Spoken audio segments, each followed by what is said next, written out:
Now, back to the Greenburgh Report on 1460 WVOX. Once again, here's Greenburgh Town Supervisor Paul Feiner. Hi, I'm Paul Feiner. I'm the Greenburgh Town Supervisor, and my guest is Hugh Thorne, author of a book, P.I.A.N.O, Poetry in a New Outfit. And what does poetry in a new outfit stand? If you look at the words poetry, P, I is in A, N, new outfit.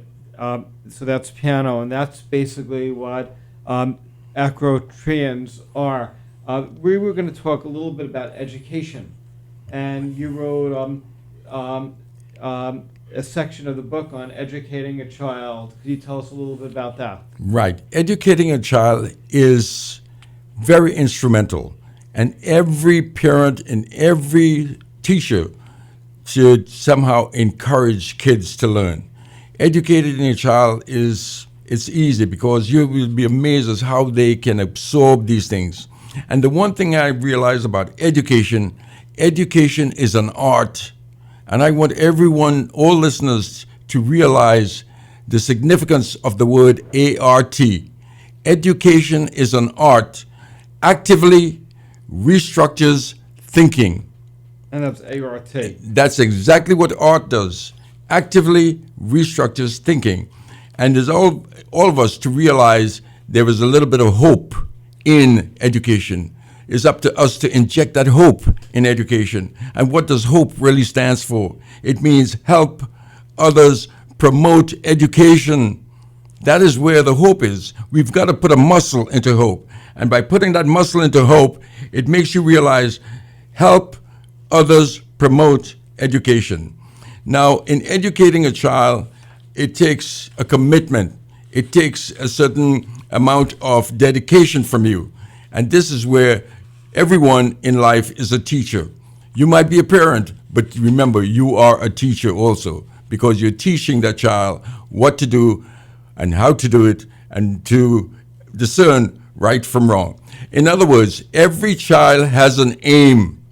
Remember that. And what aim really means acronymically, it's in the book. AIM stands for the following: ambition in motion. You've got to make that child realize his or her ambition and then help them to generate that motivation to keep it going and to be successful. And just looking at the book, you taking the word educate, and you said education provides, doing umpteenth classes, adding growth today and every day. And that's EDUCATE. So that's the word educate. Right. And the one thing you have to realize, and I think all parents and all teachers should tell a kid, there are many games in life, schools and colleges and sports, but the most important game, GAME, is this one: get a must education. The word game means get a must education. And the word must is a compelling word. Make the kids realize that. How long does it take you to write up one of these poems? It takes maybe a day or two. But as long as you have the determination to do something, and I realize that once you have the determination, the commitment, and the willingness to do something, you can do it. And I like the idea of the realistic descriptions of educating a child, where you're highlighting some of your advice for parents. Right, because parents are educators. Parent is a teacher. And a parent must realize that the kids learn from you first more than anything.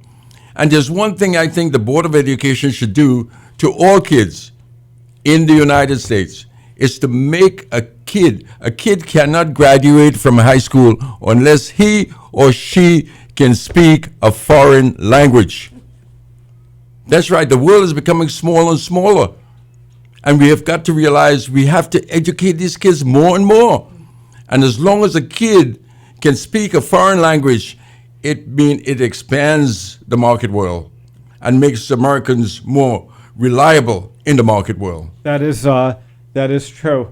And I think we have a global economy, and Right. and you're 1,000% right about that. That's right. It's not a national economy anymore. It's a global one. And the more languages people can speak, the better off they are.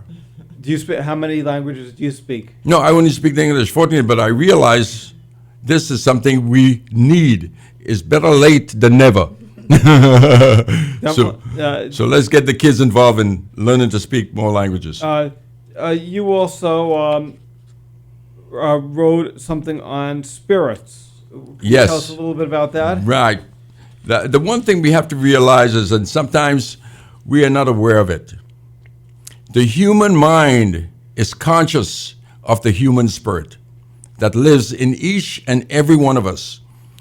And the way I have defined the spirit is in this manner. It's all acronymic now. You won't find these definitions in the dictionary. It's right here in this book. And the human spirit, S-P-I-R-I-T, stands for the following: supernatural power. It resides in tranquility. And that state of tranquility is invisibility. It is something you feel. You cannot deny the existence of your human spirit. It is one thing that sometimes refer to it as soul. Your spirit is your soul. And here is another winning definition for S-O-U-L. Strengthen one's unseen life. Wow. Everyone has that unseen life, which is your soul. And it's your responsibility, it is your commitment to strengthen one's unseen life. And that's the soul. Great. Do you, when you're at home, do you sort of come up with all the, just have a discussion on all these? And I usually discuss it with my wife. And once I see a smile on her face, I know it's okay. And what type of input do you give usually? I'm usually amazed at how he comes up with it. I usually get it or I don't get it. So if I get it, I smile. That's what he talks about, the smile. If I don't get it, I ask questions. And what I've learned is often I don't get it right away. That means he's got to make it clearer, but it always makes a point. And you're an educator also, right? Yes, Can you yes, tell I us a do. little about what you've educated? Well, I teach at Mercy College. I'm an adjunct. And what do you teach? Organizational leadership, and also I've done some classes at NYU. But education is my passion, and it also is Hugh's. When we talk, you could tell he's really self-educated himself. I'm very proud of him. You should be very proud. I'm like very impressed. You know, for people who sometimes find that life has a little bumpy roads and setbacks, you wrote a section on the rough road. Could you tell us a little bit about that? About? The rough road? The You wrote a section called Rough Road? Oh, yes, the rough roads. There's a lot of thing about, and this is something parents also should share with their children. The rough roads are the ups and downs or the volatility that you will face on a daily basis. You have to explain it to the kids, make them realize what the roads are and how they can overcome these things. And it's all written in the book as to how you can do it and how you can, to realize also the significance of just saying a prayer. Just saying a prayer. Just P-R-A-Y is put religion around yourself. It's simple as that. Wow. Put religion, any kind of religion, because we have one God. You only have one God.